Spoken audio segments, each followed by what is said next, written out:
ਜਿਨ੍ਹਾਂ ਸ਼ਕਲਾਂ ਨੂੰ ਵੇਖਣ ਵਾਸਤੇ ਬੰਦਾ ਸਹਿਕ ਕੇ ਮਰ ਜਾਂਦਾ ਹੈ, ਉਹ ਜਿਉਂਦਿਆਂ ਮੱਥੇ ਨਹੀਂ ਲੱਗਦੇ, ਉਹਦਾ ਹਾਲ ਨਹੀਂ ਪੁੱਛਦੇ।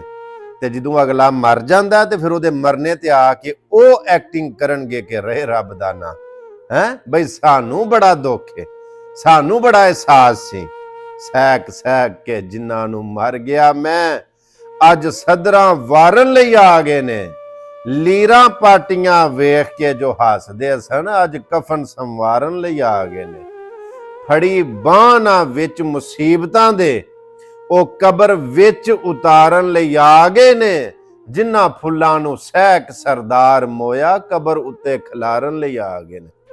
ਹੈ ਜੇ ਜਿਉਂਦਿਆਂ ਨੇ ਕਿਸੇ ਦੇ ਮੱਥੇ ਲੱਗਣਾ, ਉਹਦਾ ਦਰਦ ਨਹੀਂ ਵੰਡਾਣਾ, ਤੇ ਮੋਏ ਦੀ ਮਈਅਤ ਤੇ ਆ ਕੇ ਐਕਟਿੰਗ ਕਰਨ ਦੀ ਕੋਈ ਜ਼ਰੂਰਤ ਨਹੀਂ।